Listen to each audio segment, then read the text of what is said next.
Hi everybody, welcome back to my channel, and today, in honor of Halloween, I thought let's talk about The Plague by Albert Camus. He is a renowned French author. This is a great novel of the 20th century. He also wrote a novel called The Stranger or L'Étranger, and he is just a really fantastic author. If you've never checked out any of the French authors, he's one of the ones that stands highest on my list. He ranks high. So without further ado, let's get into it. Published in 1947, The Plague is a novel about how people struggle during a time of plague, what they have to do mentally to keep going, and illustrates the base morality for human survival. All that a man can win during a time of plague is the knowledge of memories. I think that pretty well is something that's summed up in this novel. The lives of the entire populace of a small port town called Oran, O-R-A-N, is affected by the plague. The main character is a Dr. Bernard Rieux, that's R-I-E-U-X. It starts off and he is sending off his invalid wife, his unwell wife, to a sanitarium. His wife has been ill for the past year. They don't tell us what's wrong with her, but he is sending her off, and it is also not mentioned the irony of him being a doctor and unable to heal his own wife. Dr. Rieux's job consists of making house calls all day and all night. He goes around the town of Oran and sees sick patients. In the 1940s, the port town of Oran is called, it's a commercial town, and it's called in the novel Intrinsically Ugly. Its people are generally pretty bored. They do their little commercial jobs, and everything is shown to be in the extremes. The town is only told to us to be really pretty in winter, but otherwise it's unseasonably hot the rest of the year. And he also tells us that it's uncomfortable to die there. So it's mid-April, and Dr. Rieux steps on a dead rat that squishes under his feet, and he makes note to the porter, or the concierge of the building, about the dead rat. And his patients also remark about all these rats that are starting to come out and die convulsively. So it's kind of the topic of conversation. Then a Parisian journalist, Raymond Rambert, comes up to Dr. Rieux because he's doing a piece on the living conditions of the Arab population. Dr. Rieux asks him basically, are you allowed to write a completely honest, unfettered, brutally detailed article on these living conditions? Because he doesn't want to parse the truth at all. The journalist says, well, basically no, and then he respects that. And then Rieux tells him, hey, you want a story? Write all these dead rats that are coming out and dying. And Rieux pretty much tells him, that he's sick and tired of the world and that he has no truck with not telling the truth. Upon coming back to the building, the concierge, or the porter, Mr. Michel, has been gathering up all the dead rats around the building, and he continues to do so. And of course, he falls ill. And spoiler alert, some of this stuff is going to be kind of nasty and rather detailed because it's the plague, not a garden party. So if you've got problems hearing about any kind of things that are kind of gross, this isn't the story for you, because it is the plague, and he is going to tell you exactly what it's like, and spare no detail. The concierge's eyes, they become bright. He's with fever. He starts having pains in his neck and his groin, basically his glands. And he starts getting ganglia, which is not a really good sign, and it's kind of an unusual thing. Okay. Within 2 days of this, a meeting, just a generalized meeting, is called to talk about all these vermin coming out from all these different places and dying convulsively. And it's looked at kind of like it's a nuisance. They're not panicked or scared. They're just irritated that all these nasty rats are coming out and dying, and blood's like spurting out of their mouths. And so a little meeting is converged to talk about the nuisance of the rats. Just to give you an idea, this novel starts in mid-April, and by April 25th, more than 6,200 rats have come out from cellars, from basements, from sewers. They've all come out to die in these really grotesque ways. They're starting to pile up all over the city. So Dr. Rieux, he's going about his daily business, and he gets an emergency call from someone he treated before named Grand. Mr. Grand says, come quick. So Dr. Rieux comes to Grand's home, And Grand tells him that he had been passing by his neighbor Cotard's apartment, and there had been red chalk on the wall, and it's like, I've hanged myself, come on inside. Come on inside, I've hanged myself. Grand goes in there, sees Cotard, cuts him down, and saves his life. So Dr. Ryu gives Cotard a camphor injection, which was, I guess, a good thing at the time, and tells him that sadly he's going to have to report this to the authorities because you can't just let suicides be not reported. Cotard puts on, he doesn't want to talk to the authorities, so they're just like, okay, we're just going to let it go for now. But Grand decides he's going to look after Cotard and promises to do so. So Dr. Ryu gives Cotard the injection and goes on his merry way. Meanwhile, back at Ryu's residence, the porter, Michel, his temperature is 104. He's expressing pinkish bile. He has swollen ganglia in his neck and in his limbs. And he keeps saying, them rats. And then he dies. And this is known as the first phase of the plague. So then the author goes on, and they don't exactly tell you who the narrator is. So you're getting a lot of Dr. Ryu's viewpoint. Camus also mentions that there's a diary that's given into this story that's pulled upon, that has lots of little details of all the people of the city and different snippets of conversations and stuff, and that's also added into the story. But pretty much it's seemingly Ryu is the narrator, but you're not told that. So other than the narrator, who we're not told who it is, we are told that Jean Theroux has kept detailed notebooks during this time period. The stuff that's in the notebooks is stuff that a normal historian wouldn't take note of. There's details of conversations of people on a streetcar, people in an elevator, of statistics, of all kinds of little interesting details. Like, for example, there's a conversation of people in an elevator, and the person one says to person two, well, we're all in the same boat now. And then person two replies, that's it, we're just like everybody else. So already the plague is kind of starting to equalize some things, and people don't even know what to do with that. So Dr. Ryu realizes that there's a problem afoot and decides to consult with the other doctors in the town. They all put their heads together and realize there's probably been 20 fatalities having to deal with whatever this is. So they suggest starting isolation wards. In other words, when someone starts getting sick or is sick, you get them in a place and you isolate them away from the populace. But then, of course, bureaucratic bullshit ensues. Pardon my French, but I speak French. So Ryu gets back to Cotard, the hanged man. Grand, the neighbor's there. He has the inspector with him. Cotard is terrified of the inspector and doesn't want to have anything to do with the inspector, but he cites a secret grief. He says that everything's fine, he's not going to kill himself, and that is left alone. Okay, again, spoiler alert, it's going to be kind of gross. Ryu keeps seeing patients with bigger and bigger ganglia. These are abscesses. They have to be lanced. So he has to take out his surgical knives. He has to make crisscross motions, okay? Lancing the ganglia and the abscesses, and he has to squeeze all the nasty pus and blood out of them. Good stuff. Dr. Pimple Popper with plague, right? And then the author notes that rats died in the street and men started dying in their homes. And still, nothing's really happening, right? And so Ryu's older colleague, he's also got his opinions, and he said, you know what this is, Ryu. It's the plague. Let's call it the plague. It's the plague. But, nobody wants to be the one to say that's what it is, because you really never know. And you kind of want to be certain before you go and panic a whole populace, right? Mentally, Ryu, he is just wrestling with this unthinkable concept. Yes, he's a doctor. Yes, he knows, the signs of the old bubonic plague, the old Black Death. He's textbook familiar with the symptoms and the signs, right? Right. But you have to have, you go and you test for the plague. It's like a bacillus, I do believe. So he tells himself, after all, a few cases does not an epidemic make, and he thinks about history, and he worries about it.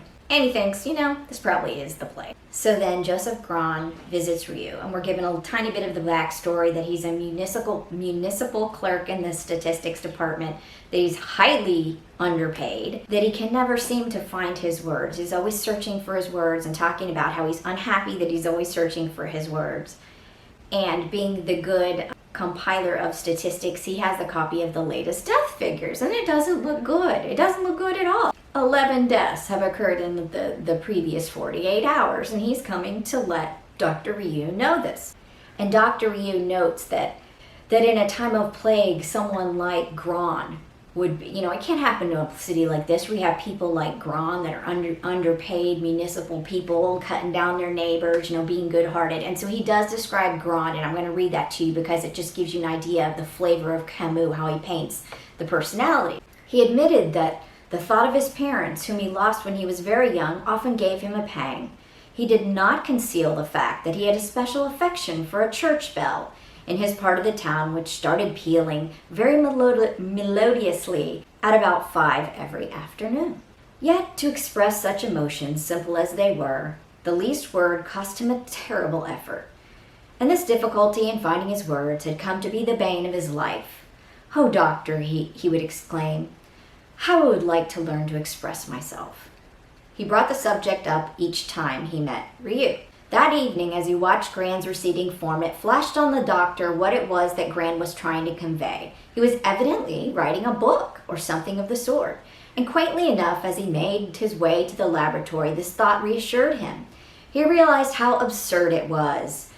But he simply couldn't believe that a pestilence on the great scale could befall a town where people like Gran were to be found. Obscure functionaries cultivating harmless eccentricities. To be precise, he couldn't picture such eccentricities existing in a plague-stricken community, and he concluded that the chances were all against the plagues making any headway among our fellow citizens. Kind of nice, huh? So Dr. Yu, getting the statistics, finally goes to the prefect's office and demands that something has to be at least considered, discussed, talked about, or done about this situation. Bureaucratic BS ensues, right? So Dr. Yu persuades the authorities to convene a health committee at the prefect's office to try to do something about this outbreak. So Dr. Castell confides to Dr. Ryu that there isn't a gram of plague serum in the entire city. So they're basically going to be left high and dry. At the moment, there isn't any plague serum. But the prefect does not want to call it plague until he's basically forced to do so. So you've got a game of chicken. You got Dr. Castell saying, hey, I think it's plague. You got the prefect saying, I can't do anything until you certify it's plague. And then Dr. Ryu is like, I agree with Dr. Castell. I think we've got something that's like a plague, something that is an epidemic of some kind of sort. And then the prefect kept saying, well, then you certify it. To Dr. Castell, you certify it's the plague, and then I'll try to do something about it. So they kind of get into this impasse of bureaucratic baloney. Ryu basically says, call it what you want. Put whatever fancy label or tag you want on this.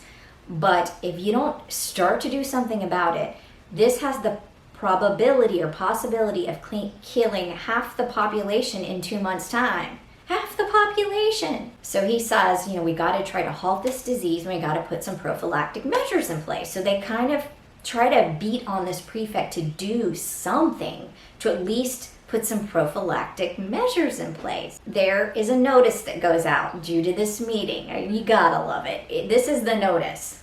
The official notices that appeared the next day mentioned a few cases of malignant fever. Just a few cases, right? Okay. And the precautionary measures listed that they were going to inject poison gas into the sewer to kill the rats. All right, get those nuisances out of the way, right? They warned the townspeople to watch for fleas, okay? So it's just like, okay, it's a nuisance, watch for the fleas, but to report any fever and to isolate the sick in a special ward. And they didn't even put the notices all around in very obvious places. It was kind of like hard to find the notices, so they weren't trying very hard. Maybe they weren't taking it seriously. In a case like this, the doctors are the ones seeing the patients, except for the rats. Everybody saw the rats coming out and dying. That wasn't a mystery. But the doctors, especially if the doctors are making house calls, they're the ones that are really seeing the stuff. And then the people that are compiling statistics, like Grand, they're the ones that are going, man, it's a spike in deaths. Not necessarily the person that's just riding on the tram. So you kind of sometimes have to rely on your your public servants do the right thing, and sometimes they kind of shilly-shally and dilly-dally around. So Grand has confided in Ryu that the death figures are spiked, and he also makes mention that Cotard, the guy that has been cut down, is all of a sudden becoming very amiable and friendly. Before he had been indifferent, kind of kept to himself. Now Grand is like, yeah, he's like wanting to make friends and stuff. This is like a change in his personality. Grand also tells Ryu that Cotard had said he was a traveling salesman, that he had been frequenting all these luxury restaurants and leaving these really big tips, and even making kind of like weird little comments like, well, that person would make a good witness. And Grand was like, what do you mean by that? And he'd been just kind of acting kind of odd. And he noted that, obviously, since Cotard tried to kill himself by hanging, that obviously he had some kind of serious weight on his conscience. The regulations that were hastily put in place were completely inadequate. They had 2 outbuildings with like 80 beds in them, and they were sealed buildings, filled to the brim with people dying and ill. Within 3 days, both the wards were completely full. So there wasn't enough. They eventually started commandeering a school to like use the school building to use that as the special wards, the isolation wards. So they start scrambling around, I would say, the last minute to try to quarantine the sick people. Ryu keeps after the prefect to do something to do what he needs to do, and the prefect keeps saying he's waiting for orders, and you just like, because you kind of are realizing with mounting dread that this probably is the plague, and they're kind of sitting around on their hands. Finally, the bureaucratic red tape is cut, a state of plague is declared, and the town is completely shut off from the rest of the world. Nobody's going in at this point, and nobody's going out at this point. It is shut down, and they didn't tell people ahead of time. They just did it. Boop. So what it did is it left people, families, separated, logically, right? Because they didn't give anybody any little heads up. So Ryu's wife, who's off in the sanatorium, they're cut off. If you're the newspaper guy coming to do a story on the Arab population and you have a common law wife in Paris, you're cut off. It does put a hardship on the people of the town. But in closing the gates, all of a sudden everybody's in the same boat. They're exiles. This town is a port town that is focused on, excuse the plane, I'm sorry, but this town is a port town that is focused on commercial activity. And when you close the ports, you're putting a lot of people out of work. And so they all of a sudden find themselves with a lot of luxury time on their hands, but then a lot of crappy things are going down. So it just kind of has this horrible brew of fear and panic, and then you can't do anything about it and you can't get away from it. So it's kind of like, eee! Camus really gets into all the different players' minds about their different situations and how things change from the normal behaviors to the new behaviors, and it is really fascinating. I really recommend this book. And then shortly after the first wave of closing the town, they get a second notification and that they cannot communicate with the outside world, okay? So this really freaks the people out because there's a telephone, and think telephone booths, right? People didn't all have telephones in their homes back then. So there's these telephone booths, and people are lining up down the dang road to use them and not giving fair time to other people. So long story short, unless it's like a massive emergency, they don't let you use the booths. Then there's an issue with, you send a letter out, you could have a flea in the letter and you could infect whoever you sent it to. So you can't have letters going out. So the only thing they can do is use telegrams. And telegrams back then, they were limited to how many words you could use. I think it's like 10 words. So, it's like, am well, am alive, love you.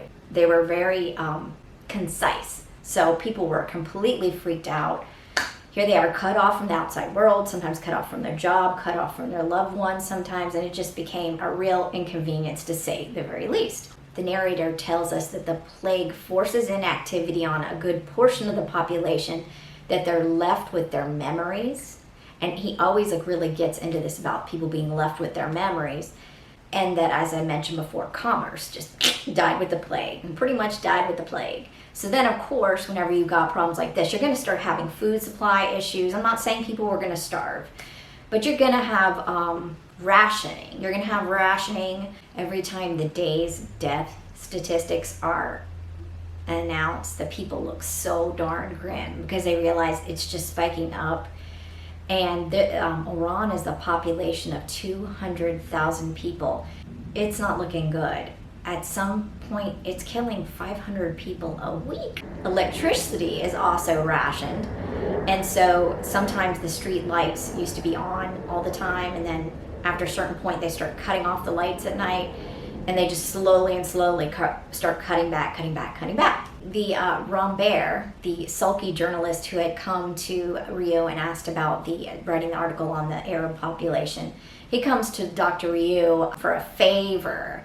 And what he wants is Dr. Ryu to certify that he doesn't have the plague so that he can leave the town. Like, he's like one of those that goes to every functionary, butters them up, sucks up to them to try to get them to let him out of the town, because he says he's got a common law wife in Paris, and that he doesn't have any reason to be here in Oran, and he is fine as frog's hair, and he wants out of Oran. Ryu's like, oh, I can't do that. Sorry, I don't know whether you have the plague or not, and I'm not going to certify that you're fine, and even if I did, no one's gonna let you out. He accepts that unhappily, but he accepts it. So yeah, you got people wanting to escape.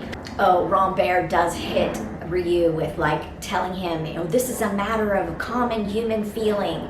And he does tell him that he thinks Ryu deals in abstractions. And of course, as a doctor, he thinks, oh, I do deal in abstractions. But I think that comment, sometimes they don't tell you that, but I think that comment niggled Ryu, because he kind of keeps working it, going back to it in different parts. It's about abstractions and stuff, and it's I think it just hurt his feelings that Rambert wanting out was kind of calling him out, saying you don't have human feeling. And it's my wife is separated from me, but he doesn't tell him that. He just is a doctor, and he's just I can't let you, I can't do it, I can't let you out. But I mean, you already know that he has a wife that he's separated from, so you're just seeing him taking all these different abuses from people. Not all of them are bad, but you're kind of feeling sorry for the poor doctor putting up with all these crazy people, right? And then he has to excise the buboes. They're called buboes, by the way. The things he's got to squeeze and stuff. And yeah, poor Dr. Ryu. So now Dr. Ryu notices it. I don't want to laugh, but whenever he goes to see these sick patients, when he starts seeing they've got a fever, they've got the ganglia, the buboes are popping out, that now he's going to send them off to the sick ward ASAP. That now when the patients hear that that's the thing, he goes and leaves, and he goes to call for the ambulance. Then they Nelly bar the door and don't let the ambulance in because they're afraid. So they would rather the sick person be in there with their perfectly healthy family, making everybody else sick, than go to the sick ward because they're terrified. They don't know what's going on. So now he's got to deal with the fact that they have to pretty much break the door down on some of these sick patients. So it is kind of getting a little bit crazy. And as if, we haven't had enough drama in this formerly pretty sleepy little town, you have Father Panelo. Oh, bless his damn heart. Bless his heart. Father Panelo takes a Sunday to really let his congregation have it. And he, assesses that this is, the plagues of history are dealt out by the hand of God, and that basically the townspeople deserve what they got. And you're just whoa. Yeah, it does have the effect of kind of like a Baptist preacher coming at you, fire and brimstone. And, it does make some people fall to their knees. I think all of them fall to their knees if they're in the church and feel really bad and want to repent and get this darn plague out of the way. But by that same token, that causes freaking panic amongst the people. So Panelo's sermon probably in the long run does the exact opposite of what he intended. So I'm going to read you just a little bit of Father Panelo's sermon. Yes, the hour has come for serious thought. You fondly imagined it was enough to visit God on Sundays, and thus you could make free of your weekdays. You believed some brief formality, some bending of the knee would recompense him well enough for your criminal indifference, but God is not mocked. These brief encounters could not sate the fierce hunger of his love. He wished to see you longer and more often. That is his manner of loving, and indeed it is the only manner of loving. And this is why, wearied of waiting for you to come to him, he loosed on you this visitation, as he has visited all the cities that offended against him since the dawn of history.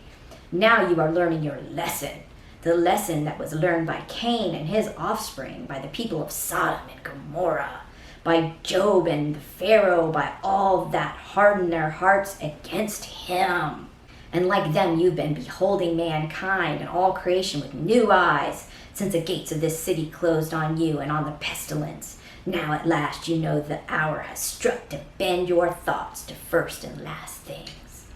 I mean, he just goes off.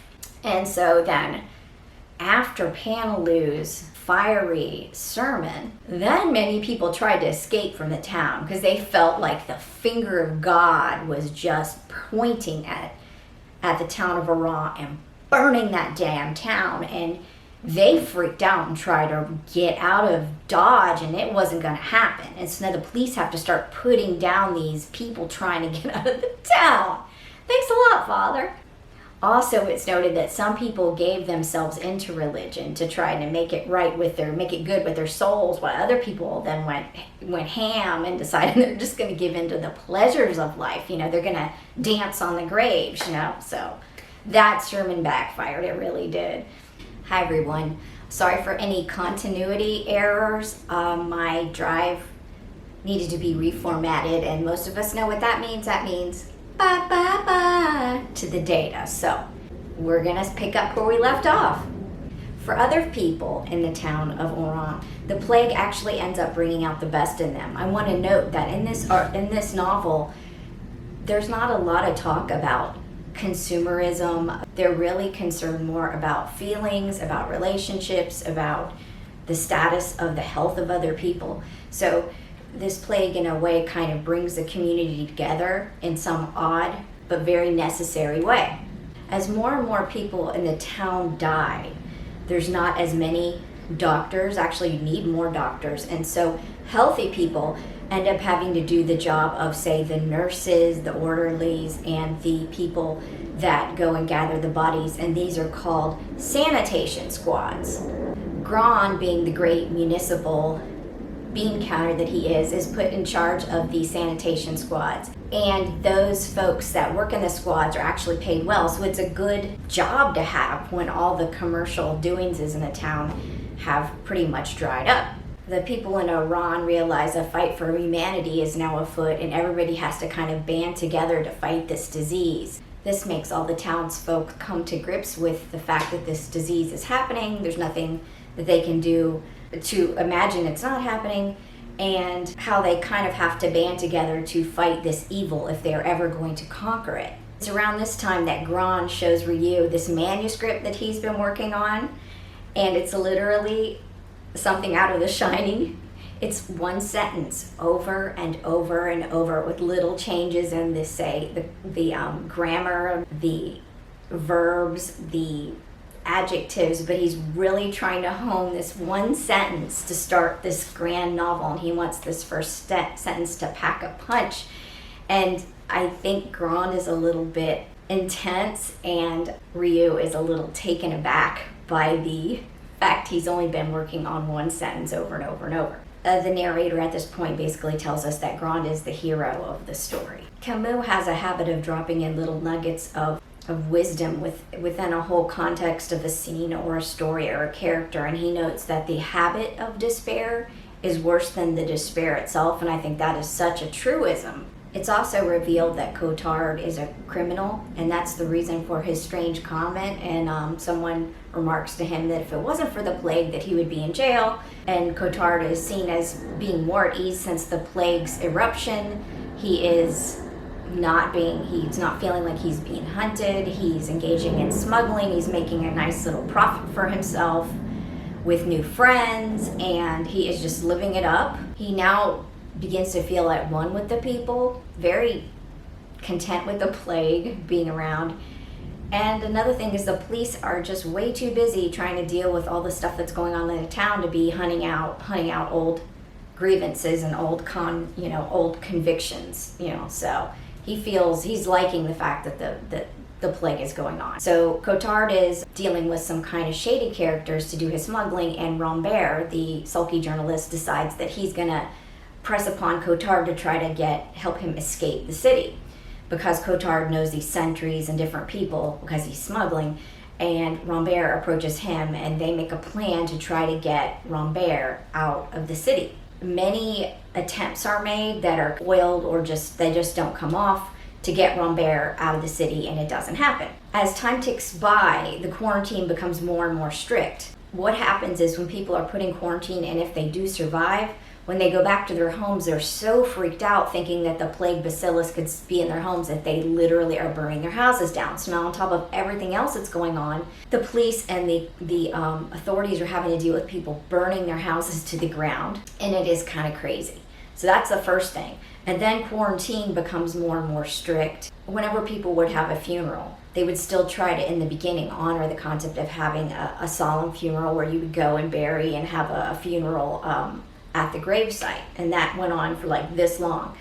And then they realized that people, it wasn't safe. Then what would happen was they would have door to door, be like 30 minutes between leaving for the funeral, getting the person in the ground, getting them back to the house, the family members, real quick. Then it became where they would just watch the burial from the gate, so that the family would come and watch the funeral, the coffins be put down. Then they ran out of coffins, so they had to start reusing the coffins, and they'd spray the coffins down and reuse those. And it became so truncated and kind of so probably disturbing to the family members that they just stopped letting the family members watch the funerals at all. And then they started digging pits. That's, because so many people were dying, and they at first started to separate the men's pits from the women's pits.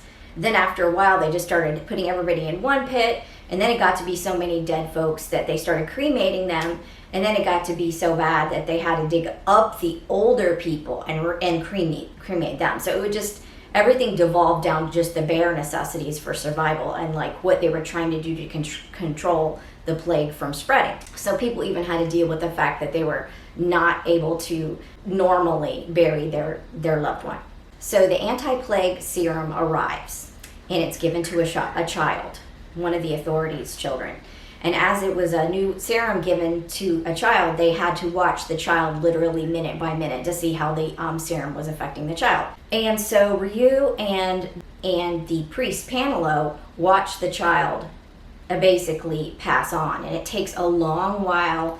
And it just really, I don't know if it's a day or two, but it's a long, drawn-out situation, and it really shakes Ryu up. It's the first time that we're really seeing the doctor crack, and he is just so upset by the fact that this poor innocent child has got the plague, and he's had to watch him in his just death throes. Father Panelo's there, so of course Ryu's going to whirl around on Father Panelo and basically ask him how God could do this to an innocent child. And then it kind of, Panelo is kind of shaken as well. So Panelo decides to up and give a new sermon on Sunday. Oh, bless his heart. And he doesn't exactly explicitly doubt God, but he has kind of turned his views 180 degrees. And then the people turn against him, and they literally start shunning Father Panelo. Like they cross the other side of the street, not look him in the eye. He of course then falls ill from the plague, and he has a housekeeper, and they're not actually even checking up on him because they're so irritated at his sermon. And so he gets ill and has the plague in his own little room, and it goes on for days, and he's not even checked up on. And then the landlady doesn't even bother to call the doctor when she realizes he has a fever. So, oh gosh, karma, wow. So Teru, the one that has been keeping really good entries, confides to Dr. Ryu that he's actually experienced a plague before, and he calls it a plague of unfeeling. This is interesting. So he proceeds to tell the story of how he was a child, and his father was a lawyer, and his father was prosecuting someone in a death penalty case, and he was so excited to go to the courthouse and watch his father present the case. But then he became so interested in the defendant and felt so much pity for the defendant, who ended up getting the death penalty, that he became anti-death penalty, and he runs away from home. So Teru basically, when he wraps up this story, he tells Ryu, we all have the plague. We all basically have the ability to kill other people. I think he also meant not only killing the the defendant that had the death sentence, but also killing feelings off in other people, and you always have to be kind of on guard with how you behave. Then Grand falls ill around Christmas time, and as he lives in an apartment by himself, there really isn't any need to have him evacuated to the sick hospital. And Ryu and his mother decide to minister to Grand. Grand, in his death throes, tells Dr. Ryu to go get that manuscript. And at this point, it's 50 pages. I'll think Jack Nicholson of The Shining, where it's the same sentence, kind of iterations of it over and over and over. So Ryu goes and gets it and sees it hasn't really changed that much. It's the same darn sentence over and over and over. And he says, well, read it to me. And so he does, and he reads the following. One fine morning in May, a slim young horsewoman might have been seen riding a glossy sorrel mare among the avenue of the flowers. So Ryu reads it out loud, and Grand demands that he burn the manuscript in the fireplace. And Ryu goes, what are you talking about? You've been working on this. This is the only thing you've produced. But he does it because of the fervor he sees in Grand's eyes. So he burns the manuscript, and he administers a plague serum to Grand. So at this point, we're not sure if Grand is going to live or die. He's literally in his death throes, so it's not looking good. The rats actually start coming back out again, but this time they're not dying. Dr. Castell also had been working on a plague serum from the actual, using some of the actual people of this town, not a previous plague serum from Paris. So it seemingly is more effective. There are less people dying that get the plague serum. Yes, there's still people that pass, but less people dying that get the plague serum. So that's good. The death toll starts steadily going down, and all this is good. The rats are coming out. They're not dying. Even a cat or a random dog is seen, and it's like, wow, this is surprising because all the cats and dogs were killed off on purpose. And even though the plague seems to be losing its power, to be decreasing, those people that were allergic to hope try to freaking escape. And when you try to escape and you try to go to the edges of the town and like get out, you end up getting shot. So you hear gunshots and things randomly throughout the book, and they're like, oh, someone else tried to escape. And it's just sad that they just couldn't hold on for a little longer to wait for the plague to die out. In celebration of the fact that the plague statistics are just plummeting, on January 25th, so mind you, this thing started in mid-April. Now we're in January 25th. That's a good chunk of time that these people have been suffering. They decided to turn most of the town's electricity back up to where it was before, and people are just totally celebrating. They're walking in the streets, they're very happy. But there are some people that are still in limbo between joy and grief because they still got family members that they're separated from, or people that have passed that they haven't properly grieved for. And it's just tough. It's tough. So they set the gates to be open within 2 weeks, and then guess what? Teru gets the plague. All your favorites are gonna end up getting the plague or having to minister to somebody, and Teru gets the plague. Ryu and his mother decide to nurse Teru by themselves, and Teru ends up dying, which is very sad. So I'm not going to go through that, but it's very sad when Teru dies. And then at this point, we're also told that Ryu is the narrator of the story, like duh. And he's using also Teru's diaries to supplement the story. Ceremoniously in February, the gates are open and people are reunited. Sadly, the day after Teru dies, Dr. Ryu gets a telegram that his wife has passed at the sanatorium, and it's just so sad. So Ryu doesn't get to be reunited with his wife, but Rambert, with the common law wife, he gets to be reunited. And there's a lot of happiness going on. There's also a lot of sadness for those who can't be reunited. Ryu is walking down the street and hears gunshots, and then a police officer says, oh my gosh, a crazy man is shooting. He's shooting. And it's Cotard. They have, some authority came. I don't know if they actually came to get Cotard, but Cotard freaks out because he realizes that the gates are open and now they have time to come after him. He literally just starts a shootout, and it's not good. Even like a random dog in the middle of the road gets caught up in the shootout and gets shot. So it's just yucky. And they end up taking him into custody. So Cotard gets taken into custody. Sorry about the continuity issues again, guys. I had to get an entire new e-drive. So, all right, let's wrap up this story. We have Dr. Ryu. He's going up on the balcony of his apartment, and from this bird's eye view, he has a good perspective of the whole entire town of Oran. and he's in reflection. He is reflecting that all the residents have one thing in common, and that is exile, love, and suffering. He notes that there are more things to admire in men than to despise. And in total, in summary, everybody in their own way had to come together, to join together in order to defeat this evil, this pestilence. And that is how we end the novel. I hope you enjoyed this review of The Plague.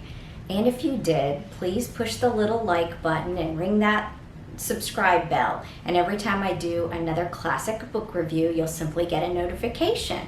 So I hope you have a wonderful Halloween. It's my favorite season. And without further ado, have an excellent night. Bye.